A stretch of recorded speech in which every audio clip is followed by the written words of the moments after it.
So I'll get ready even as they're adjusting. How many, a couple of weeks ago, remember watching the film The Forge? Okay. So if you haven't watched it, part of it, we're going to relate back to some of that in there. So Isaiah was the young man, 19-year-old's name. He was challenged by the businessman to, where will you be in 5 years? What will you be doing? And so in that, this church, if you've gone through growth track, know it has kind of a 5-year plan. It's going to take more than 5 years, but that's okay because God's working things out. Now, one of the things in that film they were talking about, and whether you want to call it discipleship, mentoring, life coach, there's different names for it. But it's a biblical concept of what that is. And we're going to go to 2 Timothy 2:2. So you might ask what a connection pastor does. In fact, I've asked that. What does a connection pastor do? We want to connect. And so one of the things which is in next growth and part of Trenton's vision is that as we grow larger, we grow smaller. Okay. That is a different type of concept. And as you grow larger, you grow smaller. But it's true. If you've been in larger type churches, it's hard to maintain that family atmosphere. And so in that, you want to continue with the family atmosphere, continue with the close connections. So this is part of what 2 Timothy 2:2 says. Now, in this, okay, I'll say that at the end. So 2 Timothy 2:2 begins. This was written by who? Who wrote this? Anybody know who wrote this? Paul. Who did he write it to? Timothy. So, in this, the receiver, the hearer, the receiver of the message gets the book written about, gets the title, while the author does not. So, if Paul was to write all the books for Paul, then we'd have about 12 or 13, depending on who you believe wrote the book of Hebrews. We don't actually know. Part of Paul is pretty specific that he wrote 12 books. He's not real specific about whether he wrote Hebrews. There's different opinions on that. But in this, it says, the things that you have heard from me among many witnesses. This is what Paul preached. Commit these things to faithful men who will be able to teach others also. So first question we got to ask is, the things that you have heard. What are some of the things that Timothy heard from Paul? And I know they're filming me, so I can't roam too much. Okay, what are some of the things? Where are they found? Anybody have any answer? I'm teaching today. I want some answers. These two are tired, so I want somebody else to answer. What are some of the things? Anybody know? Take a guess. If you don't know, you're not going to get a grade. I'm not grading you at the end. Anybody know? The question is, what are the things? We're in 2 Timothy 2:2, and it says, the things you have heard from me, meaning Paul, among many witnesses. What are some of the things?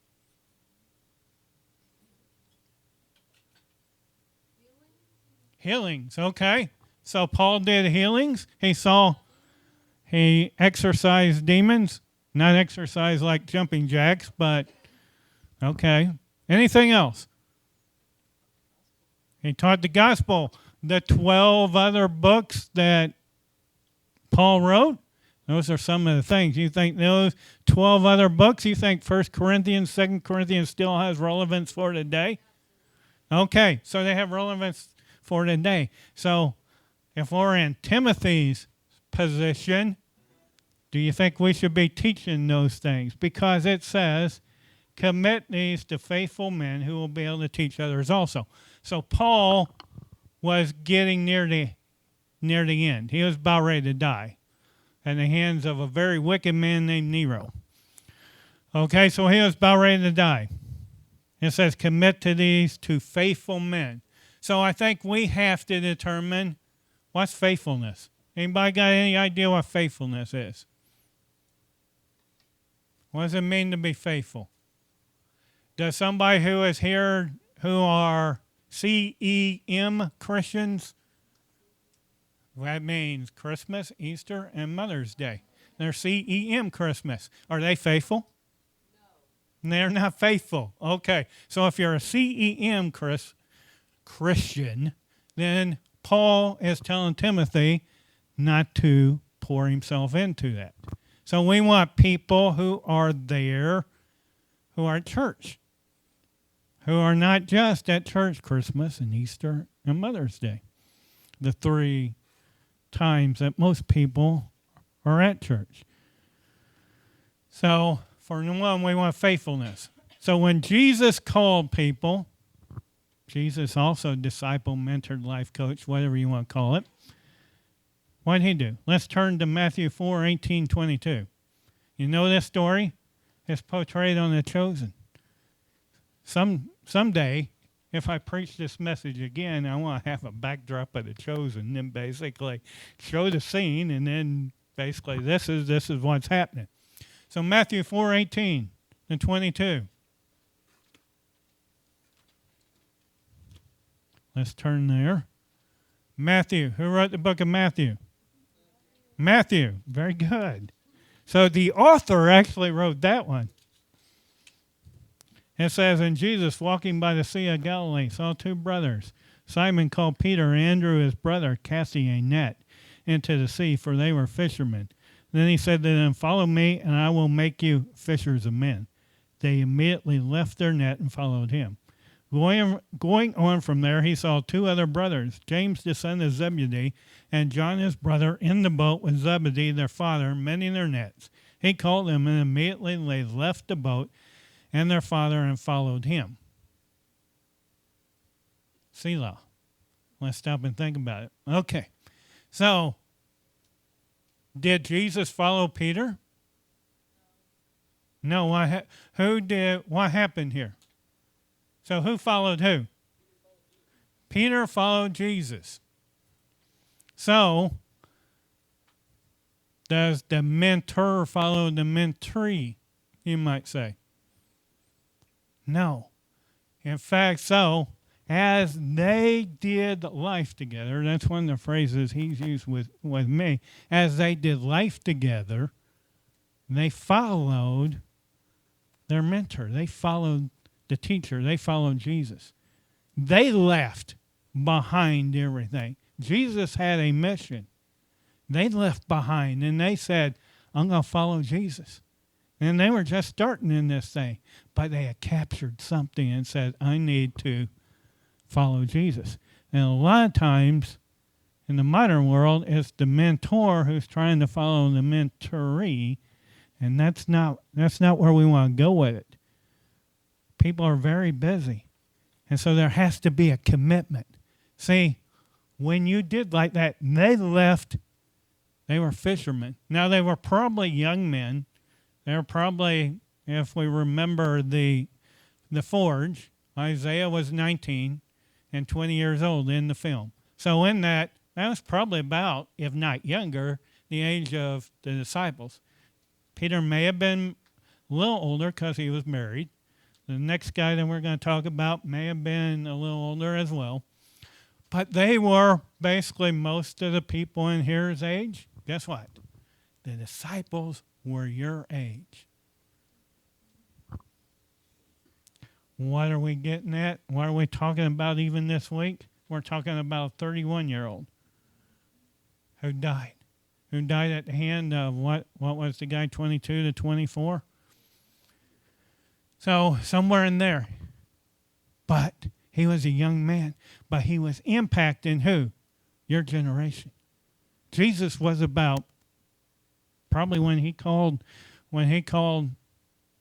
these guys, he was probably a little younger than 31, but around the same age as 31. So let's stop and think about it. Now, Charlie Kirk is not Jesus. He served Jesus. And some people said, well, he should have been an evangelist. He was an evangelist. And part of it is he went into a couple of different mountains.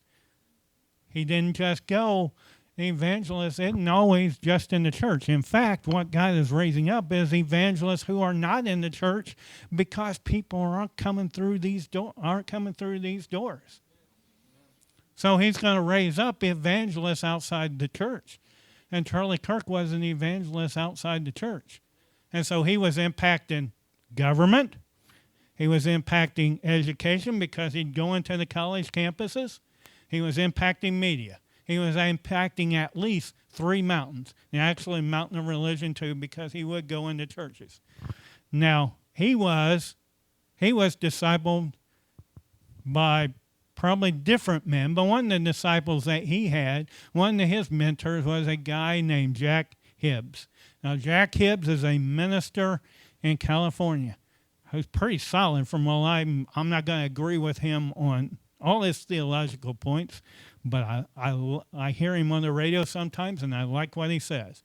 He's very much into, even though he's in what's called the church sphere, the religious sphere, he's very much in the government sphere too. And so he was impacting Charlie Kirk, and he would say that Charlie Kirk was somebody who was faithful because he would go and they would ask him, okay, what can I read? What can I do to be more effective? To be more effective in reaching people really for Jesus. Ultimately, sometimes you have to use different methods to reach different people. And so it's not everybody's going to respond to hellfire and brimstone evangelists. In fact, very few people, I think, wouldn't do that nowadays. But this was a guy who was impacting his world. So he was discipled. So Jack Hibbs and Charlie Kirk really had a Paul-Timothy, I think, relationship. But Charlie Kirk had these next faithful men and women that he's impacted. So here we go. So in this church, a lot of you are in that 15, 16, 17-year-old range. 18, 19. Some of us are older. I'm probably about Paul's age. Okay? Some of the rest of us are younger, but we're out there. What even Pastor Trenton says, we're going to see the next generation step up. So it's time, but there has to be faithfulness. So let's go ahead and read about Matthew. Let's go to Matthew 9:9. Matthew 9:9. This is, again, I'd like to show a scene on The Chosen on this. Matthew 9:9 says, as Jesus passed on from there, he saw a man named Matthew sitting at the tax office. And he said to him, follow me. So he rose and followed him. Matthew was an IRS agent. Don't like IRS agents. They say I owe taxes. I don't like taxes. I like tariffs, but oh well. But here, Matthew was somebody who made money, but he followed Jesus. And the thing is, that was his number one commitment. His number one commitment. We know Peter was married. We don't know really if any of the other apostles were married. Paul does say that only he and Barnabas did not take wives, so you might be able to assume that some of the other ones got married as well based upon that. But I'm saying their commitment was to Jesus. The commitment which is going to change things is for Jesus. Charlie Kirk was willing to die. He was willing to be a martyr. In the Bible, we have Stephen who was willing to be a martyr, and that's tough. That's tough. But one of the things is what God is calling is some radical discipleship. If we just don't want to play church. Because if we just play church, we're not making an impact. Because if you're just playing church, you might as well stay home and watch football. I mean, I'm gonna be blunt. We get in here. If we're just gonna have a church which is entertaining, football's more entertaining, and I don't really like football. I'm a baseball fan, but football's more entertaining than if we as a church just try to entertain. Now, I think there is a mountain of entertainment, and that the church needs to tap into some creativity, which will basically, because I've told some of you guys before, God's not boring. And the thing is, if we tap into creativity of who God is the creator. He is creative. Most of arts and the mountains of arts and entertainment are a fraud, are basically counterfeit of what true entertainment should be.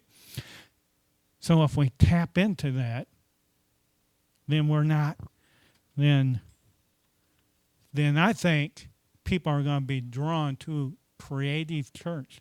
And I think it's one of the things that we as a church need to pray for, that we as a church be creative. I know one of these two guys that says there's prophetic words that's been spoken. Maybe they both said that to me. Been spoken over this church that we're going to be a different type church. And so in that, there's a creativity I think that is coming. So again, I believe the next, and you can look at when we do the announcements, that the next month and a half are very important for this church, and we're going to tap into something prophetic and something creative for essentially the next 7 years. Okay, so that's Matthew. Now let's look, if we go back a chapter, we can look at unfaithfulness. Okay, Matthew 8, 19 to 22. A lot of scriptures today. It's more of a topical message than normally I like to do narrative style messages, but this is more topical. And it says, then a certain scribe came and said to him, Teacher, I will follow you wherever you go. Okay, it sounds like right idea there. But Jesus said to him, foxes have holes and birds of the air have nests, but the Son of Man has nowhere to lay his head. Okay, so if you want comfortability in your relationship with God, guess what? You're probably not going to have it. God, and not that God per se doesn't want you to be uncomfortable, but what it's saying is there's going to be some battles. There's going to be some issues. Here he's telling the guy, hey, Jesus had a nomadic lifestyle during his 3 years of ministry. He didn't have a place that he really called home. And so there may be some things that Jesus tells you to do that's not comfortable. And that's what this is. It says, then another disciple said to him, Lord, let me go and bury my father. And Jesus said, follow me and let the dead bury their dead. That seems harsh, doesn't it? Here, loving, gentle Jesus says something harsh. But see, what many believe was that happened is says, okay, I'll serve you after my family obligations are gone. And what Jesus demands is, no, you follow me now. And again, you may say that's harsh. But again, what I am saying is, why be here? Why be here unless we're going to change something? I go to church, and I've chosen this church to belong to because I feel like this church is going to change some things. It's in that vein. It's just not doing church as usual. You might say, well, there's other churches who has 200 and 800 and things like that in the area. But I'd rather be with 20 people who want to change some things than 200 who just are going there for show. And my challenge to youth is you may only be here because your parents come here, or that girl comes here, or that boy comes here, or your friends come here, or something like that. But guess what? You've come here, and the atmosphere is something which is something about change. And that we are here because we want to see something change. And so when Paul's first requirement for Timothy is faithfulness. And there has to be faithfulness. Now, turn off the light for a second, Zach. Okay, science lesson. I'm not a science teacher. I could be a history teacher, but I'm not a science teacher. But how many remember in science class, and hopefully you've had it, about kinetic and potential energy? Right? Some of you remember that. Okay. So right now, lights, there's potential that this room would have electricity, lights on, right? But they're not on. So it's only potential. But once he turns the lights on, go ahead and turn them on, that is kinetic energy, right? So many of you, and we go back to the forge, the businessman started mentoring, life coaching, discipling, whatever you want to call it, while Isaiah, the young man, only had potential. He just didn't even know Jesus yet. But he did that because he saw potential. And there's potential. You are not there yet. Paul, even in Philippians, says he's not there yet. I'm not there yet. There's people that I listen to over the internet. These guys went to Iowa because, in a sense, there was a hope that they would be mentored in some ways by Hank Kuhneman and some others. And so we're never going to arrive. You're always, and you may go to school, and school is not always the best portrayal of education, but you should always be learning. You should always be learning. And we get bored at school because they don't always teach the best way. So, back to 2 Timothy 2:2, faithfulness. So we need to have faithfulness. And see, you may say, okay, I'm Timothy, Paul, teach me, and then my time will come. But my challenge to you is, guess what? Your time may very well be now. I've watched Shaden and some of the other ones. Shaden and Aiden, we'll use them. Catalina's drawn to him. Actually, Dora's other two boys are drawn to him. Josiah is drawn to Aiden. There is a draw of the ones who are younger. I know Sophia is drawn to both Jasmine and Taylor. They're drawn. So the time, in a lot of ways, is now. It's not. You can have an impact. As I said, Jesus picked probably 15 to mid-20 or 25-year-olds to be his disciples. You don't have to be 30. You don't have to be 40. The time is now. So able to teach others also. So you might say, I don't have a teaching gift. We're all teachers in some ways. Parents are teachers. You know that? Deuteronomy 6:7. That's in the Old Testament. So Deuteronomy 6:7 basically says parents should be teachers.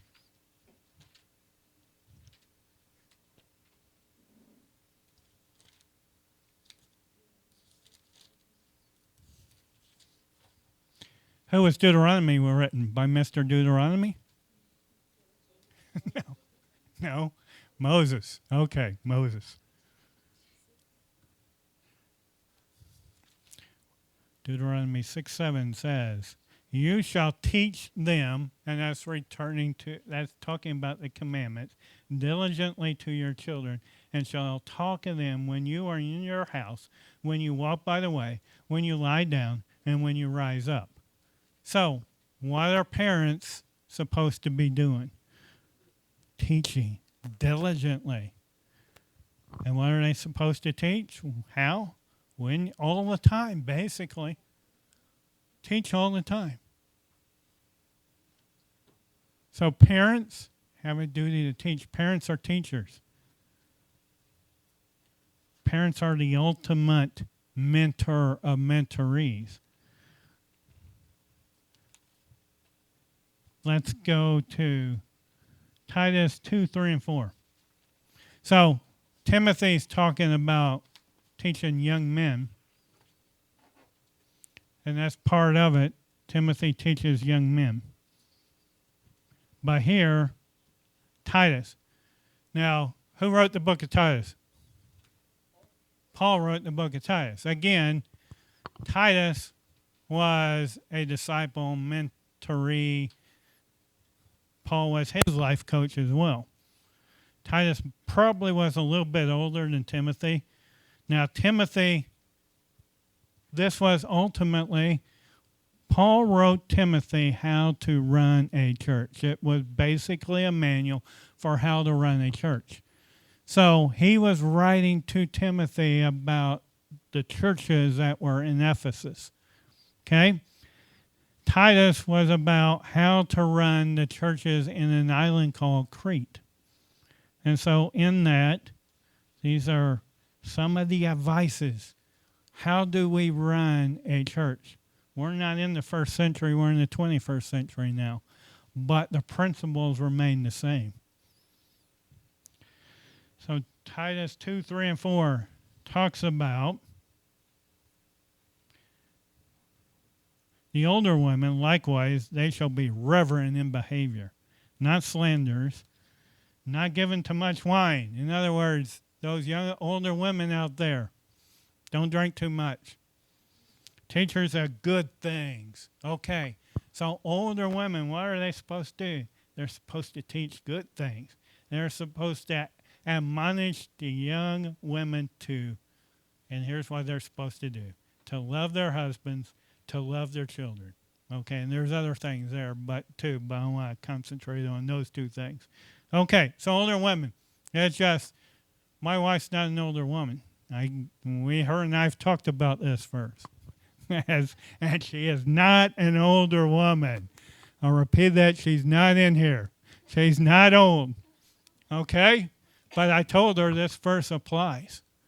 Because it's like she has a duty to help basically teach those who are younger than her.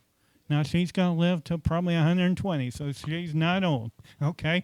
We repeat, if you go to her and say that your husband said that you were old, I'm going to deny it right now, okay?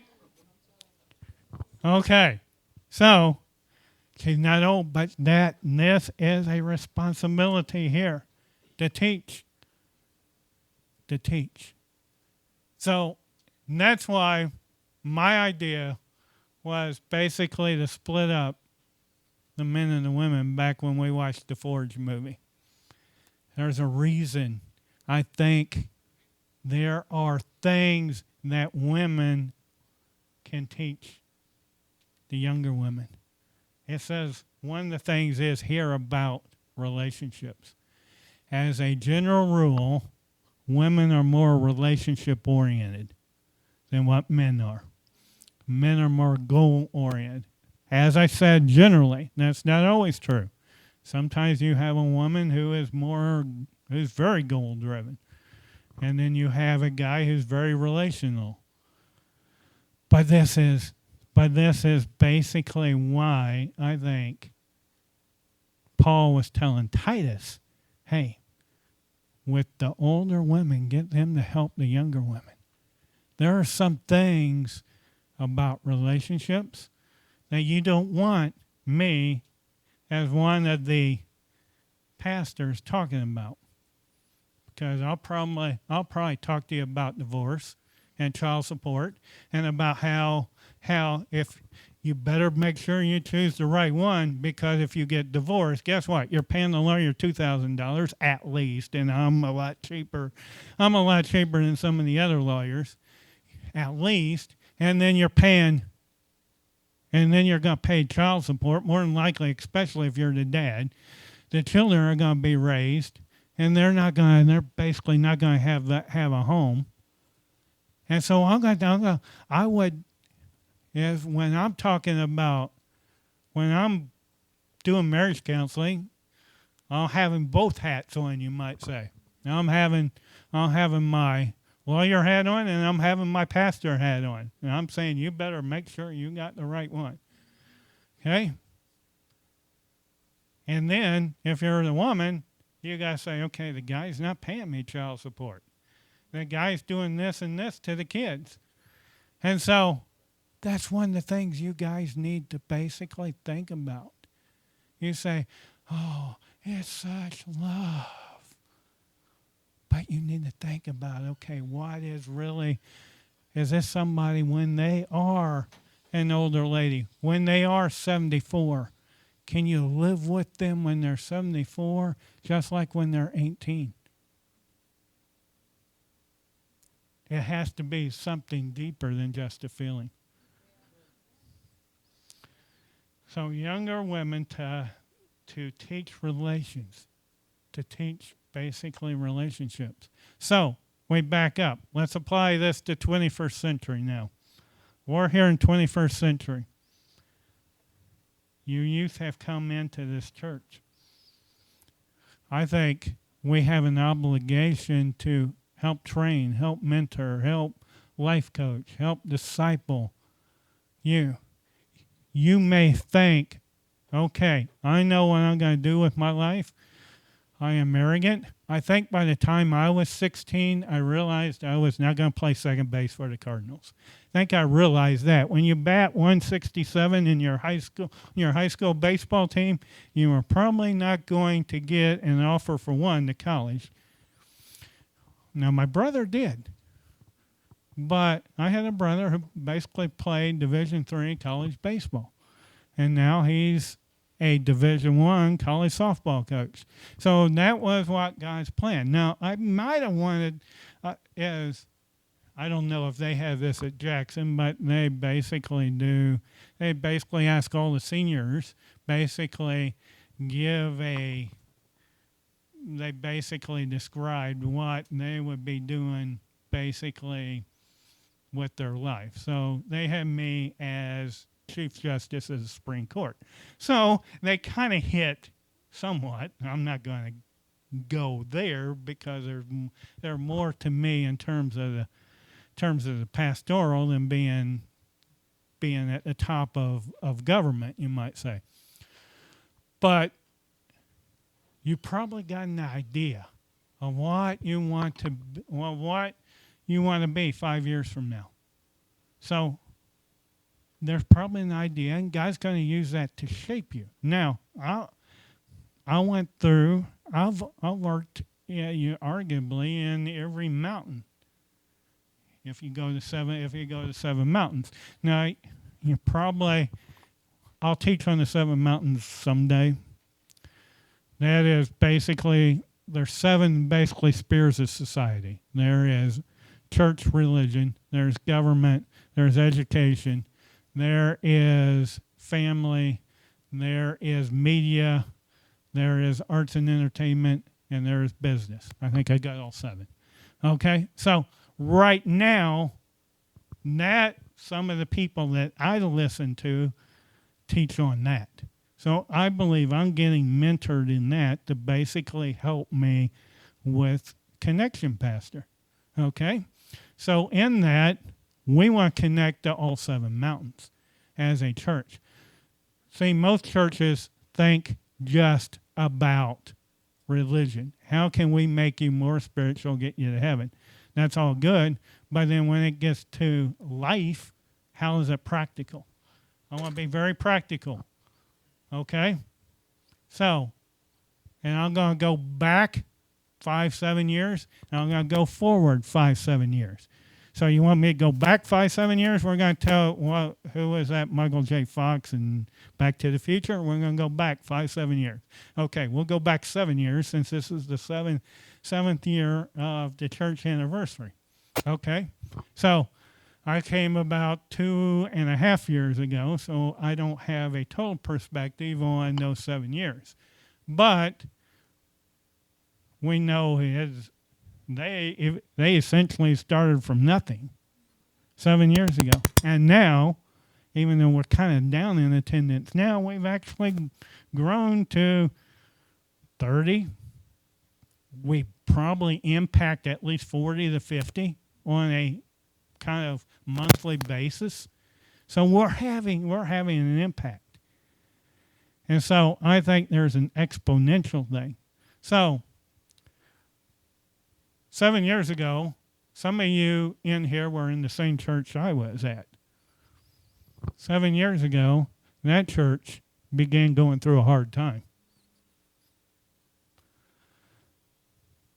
So I'm going to share with you kind of what happened with me during those 7 years. Okay, so we know that church is no more. Okay, we're not going to get into why and all that.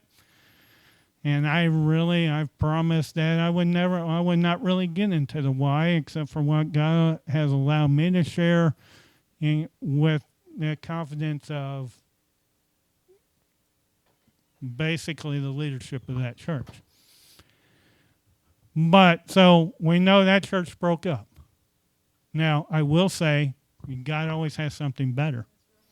And I believe this church is better.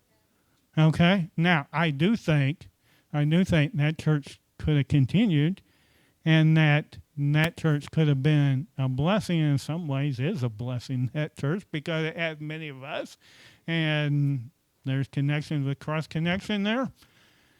So we know that in 2020, how many remember 2020? What happened in 2020 from a historical standpoint? COVID. How many like COVID? China virus. Nobody liked the China virus, right? Let's call it what it is, okay? We can call it what it is now, but we were fearful then. We didn't know what was happening. And I said, my church closed. I came home one day in May after a leadership meeting and tell Julie, it's closed. Well, I didn't know why I was going to that meeting at first. It was immediately, remember, COVID was March 2020. That church closed, never opened again because COVID hit in March. By May, the whole church was gone. A lot of things happened in 2020. There was a change. So in that, what am I getting to? And what am I getting to? I'm getting to, okay, there's changes over 5-7 years. God has a plan, and his plan are always better. So most of you are in here, you're about 19 to, or you will be 19 to 22 in 5 years. Guess what? There's some drastic changes in there. Between the time that, say you're 13, 14, 15, 16, 17, to the time that you are 18 to 22. So back relating to the church. So we didn't know what to do. So I think we started to have Bible studies a little bit with Zach and Samantha. By the end of 2020, that had kind of broken down. We went to another church. And I'm sharing this for a reason. It said, but really, because Sophia needed something. We needed something. And that, there's a lot of good about the church I went to, about in 2021. But at the same time, I had heard a prophetic word. I had actually gave it to the other people, but I knew that was God, and they preached on that. But I misinterpreted the prophetic word, and I was without really mentorship right then. I was without relationships. Yeah, I kind of had a somewhat relationship with that new pastor of that church, but I didn't really know him. He didn't know me. And that again, when you're in a bigger church, that is possible. And we want to think ahead. See, we can have grandiose ideas. Okay, we're going to have a big church here. And I believe I opened with 1,000 online because I believe someday people will go back in the archives and they'll say, I want to hear what Pastor Brett was speaking on in 2025. I want to hear what Pastor Trenton was speaking on even way back to 2018, 2019. They'll want to hear that. They may be out here in a 15,000 member community, or they may be in the surrounding area, or the 75 to 100,000 people if we include Perryville. So Cape County is over 75,000, about 77,000 now people. If we include Perryville and some of the outlying areas, then we're over 100,000. So in that, God wants to have an impact. But it goes back to we have to grow bigger, we have to grow smaller. See,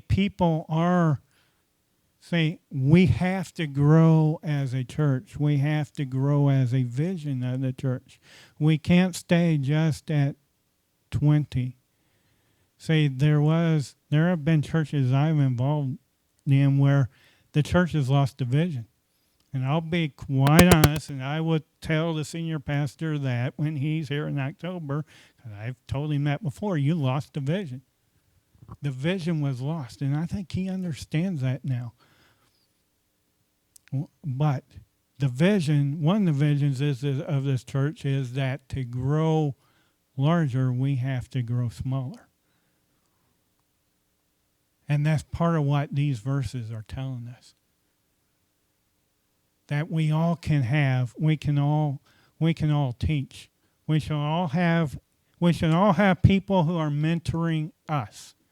And I believe everybody in this room can have somebody that they're mentoring too. And you say, well, I'm the youngest one here. But as I said before, I know Sophia looks up to these two. I know, I'm pointing out, Carter, Wesson, they look up to you. Aiden, they look up to you. And so many others. So you can, it's the next level. This is next level church. There's 4 levels in 2 Timothy 2:2. There's 4 levels there. It says, Paul to Timothy, to who Timothy instructs. But then Shaden gets an idea, hey, there's potential in Carter and Wesson. That they can go and that they can make an impact. So as I was praying, I hope I got the liberty to do this, I believe I got a couple of prophetic words for people. And one of the people just stood to that he had prophetic word, and then he sat back down again. Prophetic words are so that you can pray. They're not to get goosebumps and say, wow, they prophesied blah, blah, blah over me. Because you will be attacked in your prophetic word if it's really a true prophetic word of God. And so if it's a vision, and there may be other prophetic words, because as I said, this is going to be a prophetic season. I believe that there's going to be areas that Brett and Trenton are even going to a different level in terms of their prophetic. There are things that I pray over them because God gives you night hours. There's people you may say, okay, I'm not giving a teaching ministry in the church, but you can start praying for people. And part of the ministry is, God told me, I wrote this morning, and I believe there's nobody here new. I wrote I pray things over everybody in here. And we especially, so I wrote what I felt like God was saying over that I should be praying. That doesn't mean I should give a prophetic word over everybody, but it means that there are things that I pray over each one of you. Now, I pray for these two every day. I pray for these two quite a bit. I pray for him every day because God told me to pray for him every day. There's a couple others of you. I, of course, pray for Julie and Sophia every day. Okay? So, and there's a couple others of you, when God calls to mind and I have a burden, I pray for them. That's part of mentorship. That's part of, okay, that's what we're doing.